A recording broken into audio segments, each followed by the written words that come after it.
¿Qué te parece, Noé, si tú oras para comenzar, por favor? Ok.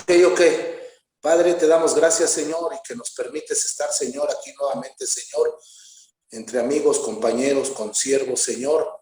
Que seas tú, Padre, dirigiéndonos, Padre, a través de tu Espíritu Santo, de tu palabra, de tu gracia, de tu unción, de tu poder, Señor. Y que estemos todos, Señor, atentos, Padre, a la voz de tu Espíritu Santo, Padre.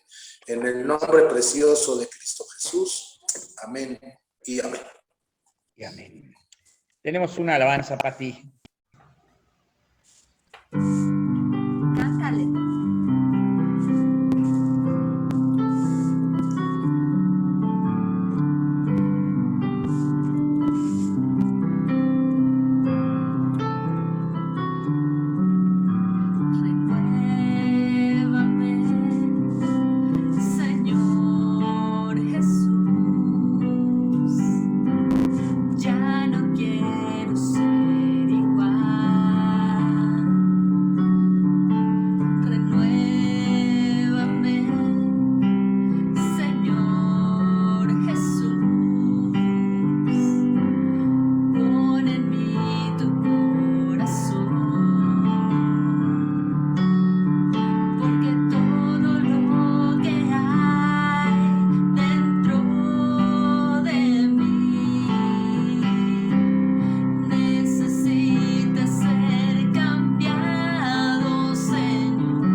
Pues bienvenidos a los que se están conectando y bienvenidos nuevamente a los que ya estábamos conectados. Fíjense que esta semana estaba yo leyendo un libro muy viejo de refranes mexicanos. No recuerdo en qué año lo compré, pero estaría yo, no, yo creo que en la carrera, ¿no? Allá por los 80, principios de los 80. Y encontraba uno muy común que dice: perdón, ya sacó el cobre. Y leí que había dos ideas de cómo se origina este dicho aquí en México. Ambos tienen que ver con la minería en nuestro país. Uno de ellos dice que cuando se buscaba la plata, las vetas de plata en la minería, cuando ésta se iba agotando, cuando se iba agotando, empezaba a salir el cobre. Cuando un minero sacaba pues ya toda la veta de plata y el cobre se veía, el dicho era, ya sacó el cobre. Esa es una de las acepciones. La otra es que se hacían monedas de oro, pero el cobre, con su color que tiene, se podía fácilmente utilizar dándole un baño de oro rapidísimo, sencillo, para engañar o defraudar con monedas falsas de oro. Y lo que se hacía en el porfiriato es que cuando te daban una moneda de oro, se tallaba en algún lugar y para ver si tallándola abajo salía precisamente cobre o había oro, ¿verdad? Y otra vez se usaba la frase, ya sacó el cobre. Bueno, estaba yo leyendo, les digo, porque pues, a mí me gusta ver de cómo son los refranes, de dónde vienen, independientemente de cómo se utilizan. Ya sacó el cobre significa o se utiliza para decir que alguien está sacando lo que realmente es, pero regularmente lo decimos cuando algo malo, algo que no es muy agradable, sale a la luz, ¿no? En la personalidad de alguien, y entonces decimos, ya sacó el cobre. Bueno, me preguntaba yo, ¿será que los cristianos, si somos tallados por las pruebas, ¿no? O si nos escarban bien, sacaremos el cobre? ¿Saldrá de nosotros el cobre? Y no me refiero a este tono de piel tan hermoso que tenemos, ¿verdad? Así medio cobrizón. No, me refiero a que salga algo que no es lo que se espera. Platicaba esta semana, hace unos días, perdón, con unos amigos, tomándonos un cafecito, y nos presentaron a un profeta. Y ahí estaba el hombre con el don de profeta, pues platicando. Y para ser honesto, yo digo que nos dio una cátedra de profecía con la palabra, con su experiencia, con una interpretación de los tiempos, incluyendo el de hoy, ¿no? Y el hombre, sin duda alguna, tenía este tema bien pensado, bien estructurado, bien entendido.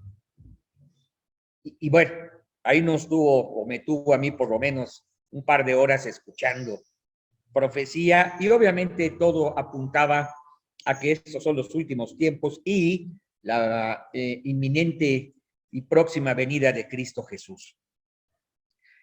He de aclararles que yo sí creo que en este tiempo el Espíritu Santo da el don de profecía. Sí creo que hay un servicio a Dios en el cual se puede hablar de profecía. Evidentemente, creo que lo que se cite tiene que estar de acuerdo o acorde a la palabra escrita, y no creo que haya una revelación nueva. Pero creo que la palabra de profecía edifica, consuela, anima, ¿no? Así es que escuché respetuosamente. Pero me llamó la atención al final, después de rascar tanto, ¿no? Que este hombre dijo, yo soy un profeta para la iglesia o a la iglesia. Y esa frase me llamó la atención y fue cuando empecé a preguntarle, ¿cómo es esto? Y él decía, estoy parafraseando, ¿verdad? Es que yo tengo un mensaje, o mi mensaje es solo para la iglesia, no para inconversos. En otras palabras, él solo le habla a la iglesia, no le habla a los inconversos. Su mensaje es solo para la iglesia, no para los inconversos. Y bueno, eso me hizo un poquito de nudo en el estómago, porque le decía yo, mira, yo creo que este mensaje de la inminente y próxima venida de Jesucristo de reconocer los tiempos, debería ser escuchado por los inconversos, porque sus vidas están en peligro, porque su vida eterna o su eternidad está en peligro. Y si el mensaje que tú tienes es cierto de parte de Dios, debería ser entonces no solo para la iglesia, debería ser también para los inconversos. Y en última instancia, le comenté, recuerdo, debería ser primero para ellos, porque de verdad los que están en riesgo de no tener esta vida eterna son ellos, no nosotros en todo caso. No obstante, no pude, no digo convencerlo, simplemente no pude hacer que él recibiera esta parte. Y yo digo, sin afán de criticarlo, o sea, sin afán de querer menospreciar lo que nos compartió. Pero de alguna manera salió el cobre. De alguna manera, quien no hace la obra de evangelista, algo está pasando que no es correcto. Pastor que solo se enfoca en enseñar, en discipular a sus ovejas, sin tener un corazón donde vea a las no ovejas con compasión, con misericordia, algo está pasando. Algo. Hace muchos años, cuando estaba yo en el banco, se hablaba de la especialización en los cargos, ¿no? Y entonces en las sucursales había una persona para cada cosa. Una persona para firmar los cheques o autorizarlos, unas personas en cajas, una persona para la caja principal y así sucesivamente. Se dividía por departamentos, ¿no? Pero había una persona que se le llamaba comodín, que debería cubrir a todos y por lo tanto saber lo de todos. Yo creo que ese puesto, ese cargo, esa función, la tenemos todos los cristianos. Pero nos hemos metido tanto en especializarnos en algo. Yo solo soy un profeta a las naciones. Yo solo soy un profeta a la iglesia. Yo solo soy un pastor a mis ovejas. Yo solo soy el de alabanza. Nos hemos metido tanto en una sola cosa, queriendo ser especialistas, que tal vez estamos dejando de lado lo que verdaderamente fuimos llamados a hacer. Nos tomamos muy en serio el llamamiento, el ministerio y los dones para cada uno, sin considerar que todo esto solo existe en función de la iglesia como cuerpo y la función de la iglesia en este mundo. Pero nos individualizamos tanto, escúchame bien, nos individualizamos tanto que solo hablamos de nuestro ministerio, mi iglesia, mis ovejas y sucesivamente. No es así. Estaba leyendo Jeremías, Jeremías y pasando por el capítulo 2, recordaba estas palabras. Dice el verso 5, ¿qué maldad hallaron en mí vuestros padres, que se alejaron de mí y se fueron tras la vanidad y se hicieron vanos? Se fueron tras la vanidad y se hicieron vanos. Pero el primer punto es, ¿qué maldad? ¿Qué vieron en mí? ¿Qué no les gustó? ¿Qué les desagrada? Que se alejaron de mí. No sé si lo has pensado, pero ¿por qué mucha iglesia no está regresando a las reuniones presenciales? ¿Por qué mucha iglesia no está regresando a una vida devocional? ¿Por qué la iglesia no está regresando a adorar a Dios con sus acciones, con sus omisiones, con sus cantos, con sus ofrendas? ¿Por qué la iglesia se está alejando de Dios? Y yo creo que esta palabra, perdón, y aún cuando decía las omisiones, quiero referirme a los que sí vienen a la iglesia, sí leen la Biblia, sí ofrendan, sí cantan, sí diezman, sí lo que quieras. Pero están dejando de hacer otras tantas cosas que están en el corazón de Dios. Tú y yo sabemos que la única razón, el único motivo que hace que haya una celebración en los cielos es que una persona se convierta a Cristo Jesús. Y bueno, todos de alguna manera, decía entonces, los que omitimos, los que definitivamente no quieren hacer, desobediencia, rebeldía, ¿no? O los que están tan enfocados pues en algo que dejan de hacerlo trascendente, ¿no será una manera sutil de alejarse de Dios? Pudiéramos hablar de los que no vienen a las iglesias o a los cultos. Pudiéramos hablar de tantos otros, ¿no? Que nos parece que están mal profeta a la iglesia solamente. Sí, sí. Podríamos criticar muchas cosas. Pero mi llamado de atención, creo yo, de Dios para nosotros es: no pensemos que estamos haciendo nosotros lo bueno, si no estamos haciendo lo que Dios quiere. Yo puedo ser, tú puedes ser, nosotros podemos ser unos excelentes predicadores. Podríamos ser unos excelentes consejeros. Podríamos ser unos muy buenos maestros. Pero también se demanda de nosotros que prediquemos el evangelio.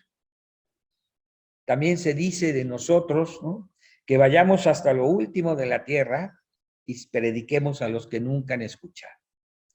También se espera de nosotros que sembremos donde nadie ha sembrado, que trabajemos donde nadie ha trabajado. Y esto tiene que ver con salir de nuestros locales e ir a los lugares donde hace falta que se escuche el evangelio. Y yo creo que todos nosotros conocemos algún lugar en este país donde podríamos estar yendo a predicar el evangelio. No pensemos que estamos haciendo bien si no estamos haciendo lo que está en el corazón de Dios. Y lo primero que Israel hizo fue exactamente eso, alejarse de Dios. Y después dice, se fueron tras la vanidad y se hicieron vanos. Permíteme parafrasear. Se fueron tras las cosas que no tienen ninguna importancia y a los ojos de Dios se hicieron inútiles. Es decir, no sirven para la causa.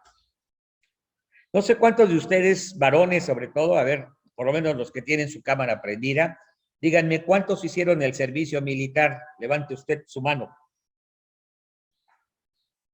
Oseas, ¿no te tocó? Noé, no veo tu mano. Javier. Sí, pero estaba exento porque era ministro de culto ya. ¿Eras qué? Ministro de culto. Ok. Lo exentaron por ministro de culto. Bueno, no vi sus manos, pero les voy a decir algo que a mí no me gustaba. Que cuando no te aceptaban porque estabas enfermo, tus pies eran planos o cosas por el estilo, te ponían un sello en tu cartilla para liberarte que decía inútil. No sé si ustedes lo llegaron a ver, pero a quienes de verdad no podían hacer su servicio, ¡pum!, les ponían su sello. Inútil. Y yo creo que se sentiría muy gacho. A mí no me tocó. Yo sí fui útil. Por eso tuve que marchar un año en el segundo regimiento de caballería motorizada, ¿no? Allí hice mi servicio. Regresando al punto, no estar haciendo entonces lo que corresponde, podría decirse de una manera más poética, así como cita el verso 14, 2:14 de Jeremías. Perdón, me equivoqué. Espérenme tantito.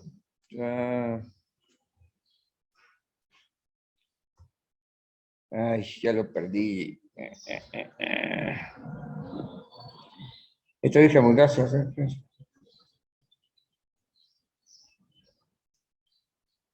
Perdón, era el 2:13, pero leeré desde el 2:10, perdón.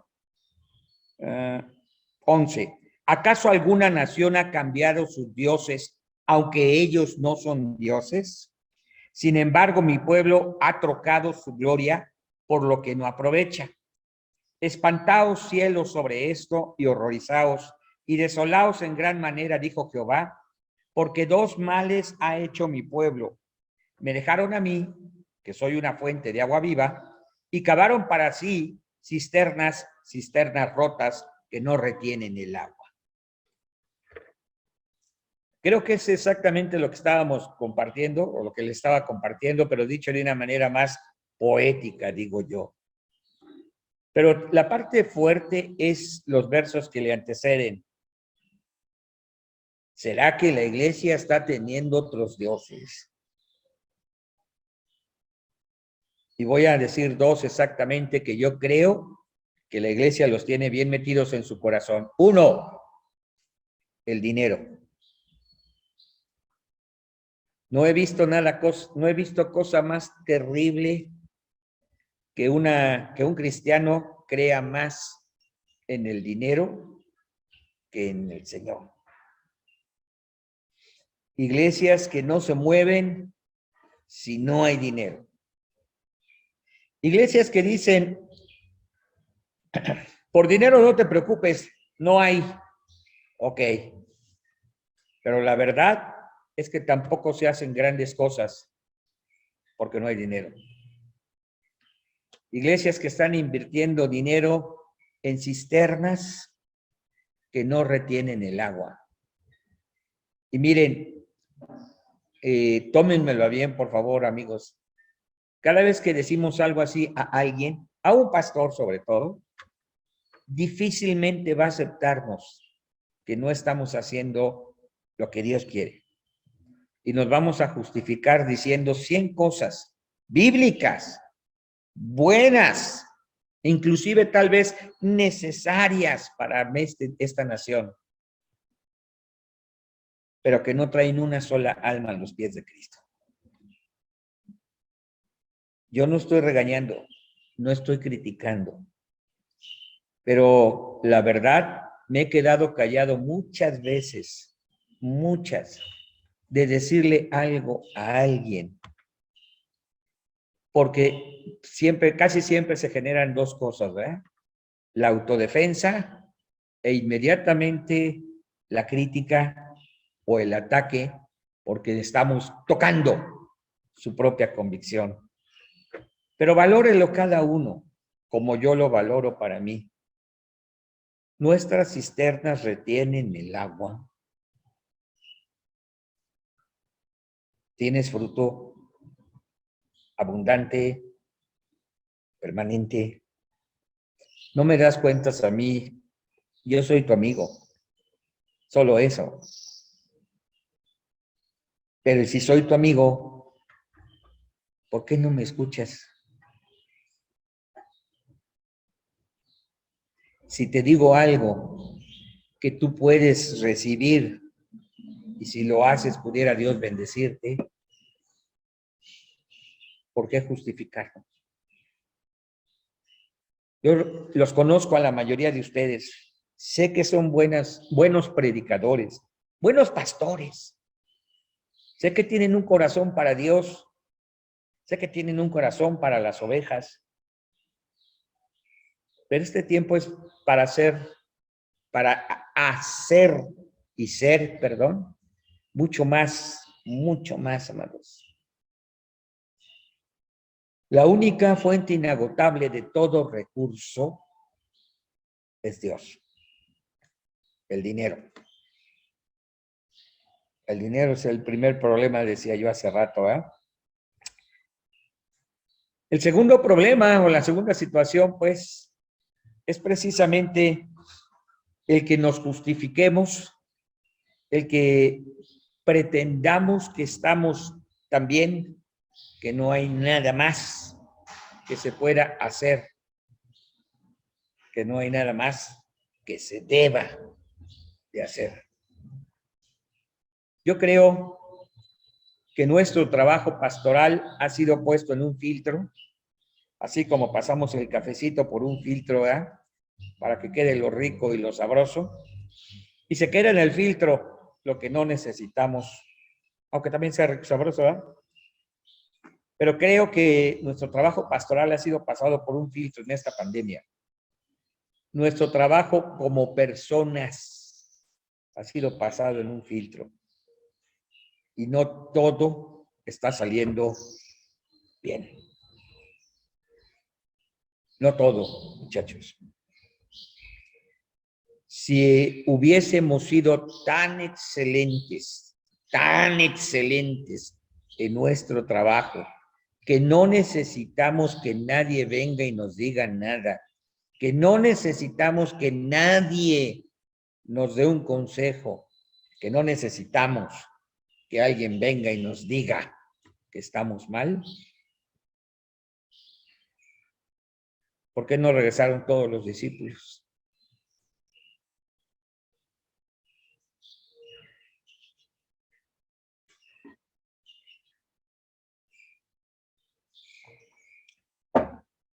¿Por qué bajaron tus diezmos?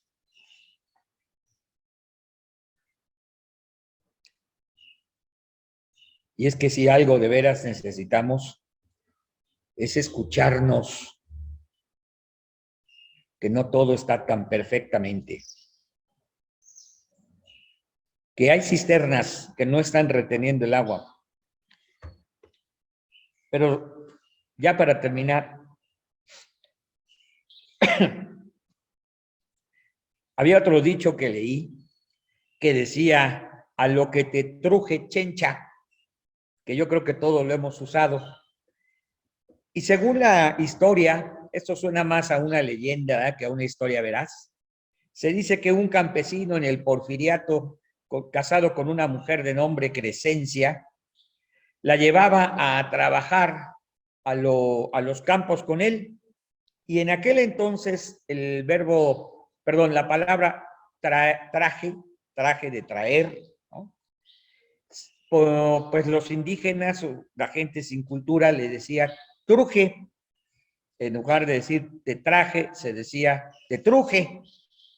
Y obviamente Crescencia de cariño, pues era chencha, ¿no? Entonces, pues cita esta historia, que a mí me parece menos verosímil, pero bueno, que aquel hombre cada mañana que llevaba a su mujer a trabajar con él, le decía, a lo que te truje, chencha. Y cuando se distraía, le volvía a decir, a lo que te truje, chencha. Y cuando ella hacía alguna otra cosa que no era trabajar con él, nuevamente le volvía a decir, a lo que te truje, chencha. Y yo creo que podría ser un buen corolario para nosotros, amados. Recordar que fuimos llamados para algo específico y concreto, para dar fruto abundante y permanente. El fruto que Dios quiere, el fruto que Dios espera, el fruto para el cual Dios nos puso aquí. Sí, es cierto, tenemos una relación personal con Él, tenemos un llamado a ser pastores, tenemos también para ello los dones, la autoridad, el poder, y por qué no diría yo hasta algunas habilidades muy personales para poder ejercer el pastorado. Pero también tenemos un llamado a predicar el evangelio en Jerusalén, en toda Judea, en Samaria y hasta lo último de la tierra, a toda criatura. Y si vamos a ser buenos profetas y vamos a ser también buenos exégetas, interpretemos correctamente. Para los últimos tiempos se cita, y este evangelio será predicado en todo el mundo. Yo no soy realmente un maestro de escatología, ¿verdad? Pero sí sé que Dios espera de mí mucho más de lo que estoy haciendo. Y Él es el que dice qué es lo que quiere, qué es lo que espera y cómo quiere que se haga. Así es que yo les diría, amados, consideren, si eres pastor, si eres abogado, si eres maestro, si eres lo que sea, todo te ha sido dado para que prediques el evangelio de Jesucristo. Y de aquí en adelante, a lo que te truje, chencha. ¿Quiere alguien agregar algo, hermanos, antes de que oremos?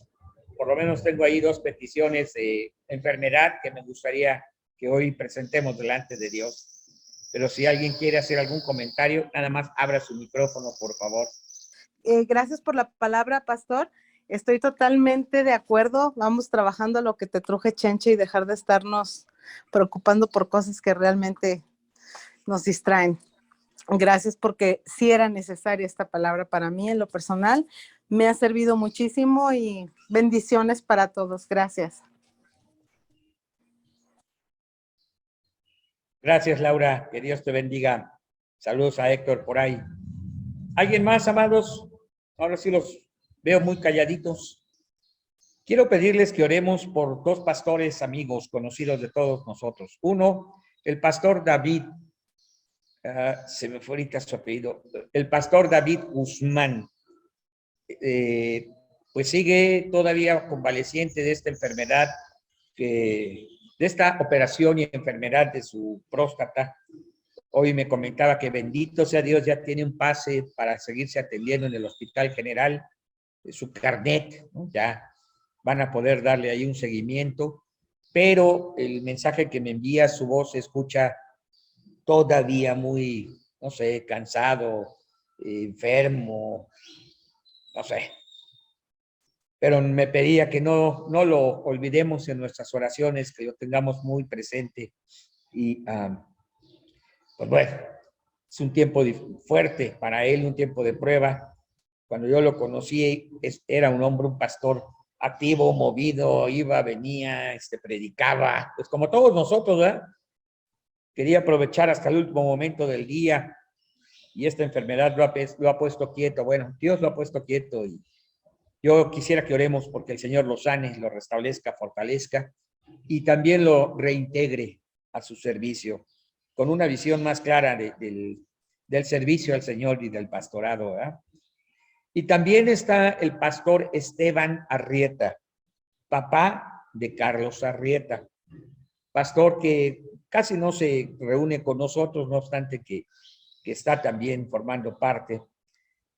Esta semana su azúcar subió fuertísimo. No tengo aquí el número. Bueno, sí lo tengo ahí, pero rápido. Su azúcar estaba elevada.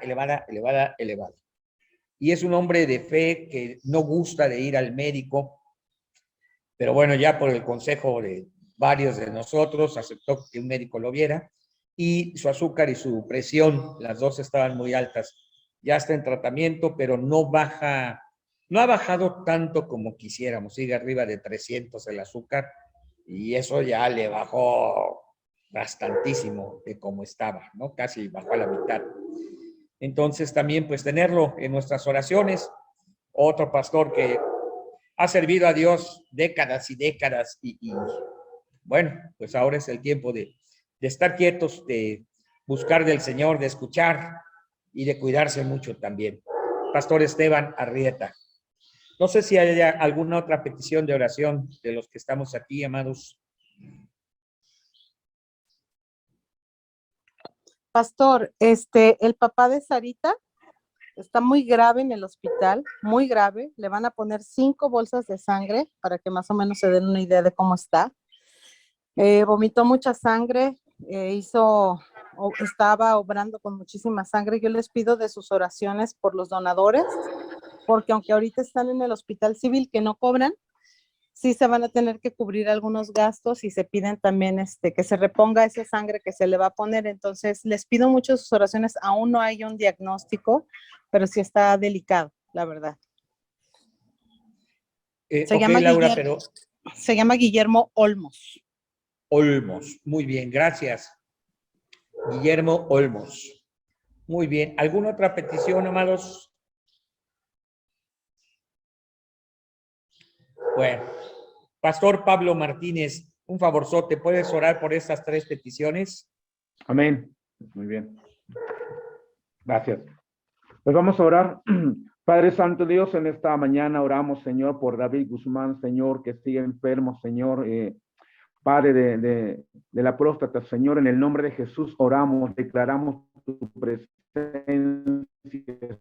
Señor, sobre él, Padre, que tengas misericordia y compasión, Señor Dios, que usted lo pueda sanar, levantar, que esos medicamentos, Señor, que ya está tomando funcionen, Padre, y de esa manera usted lo va a sanar, Señor. En el nombre de Jesús nos unimos en oración, reconociendo que, Padre, usted lo puede hacer todo, Señor. Para usted no hay nada imposible, Padre. En el nombre de Jesús, Padre Santo, oramos también, Padre, por Esteban Arrieta, Señor, Padre, que mi Dios, esta diabetes, Padre, que está muy elevada, Señor, aunque ya está en tratamiento, Señor. En el nombre de Jesús, Padre, que usted, Padre, obre, Señor, que haga un milagro, Señor, que Él pueda restablecer, Padre Santo, esa presión, Padre, en el nombre de Jesús, que usted tome el control, la autoridad, Padre. Sabemos, Señor, que usted es un Dios que tiene compasión de sus siervos, Señor. Padre Santo, en el nombre de Jesús, Padre, acuérdate, Señor, Padre, de su trabajo también en la obra, Padre. En el nombre de Jesús, Padre, lo ponemos en tus manos, Señor, sabiendo que usted es un Dios amoroso, Padre. Gracias, Señor. Padre, también pedimos, Padre, por Guillermo Olmos, Padre, que está muy delicado de salud. Oramos, Señor, que usted esté obrando, Padre, que haga un milagro, Señor. Padre, que tu gloria se muestre, Padre Santo, que la gente que aún no cree en ti, Señor, te dé gloria, Padre, a ti por ver ese milagro, te glorifiquen a ti, Señor, te reconozcan como Señor y Salvador, que usted, Padre, obre, Señor, ponga los medios, Señor, para que este varón, Padre Santo, salga pronto, Señor, Padre, de esa enfermedad, Señor. Padre, en el nombre de Jesús, Padre, nos unimos en oración en estas tres peticiones, Padre, declarando tu presencia, declarando que usted tiene control, Padre Santo, sobre cada vida. Padre, usted pone los medios para suplir cada necesidad en sus vidas, en sus familias, Padre. En el nombre de Jesús, Señor, te damos gracias, Padre, por tu amor y tu misericordia y compasión que disfrutamos todos.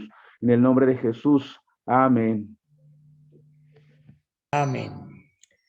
Pues, amados, no sé si alguien quiera comentar algo aparte de lo que compartimos. Abra su micro y si no, pues ya nos despedimos y de igual manera pueden abrir sus micrófonos para saludarnos.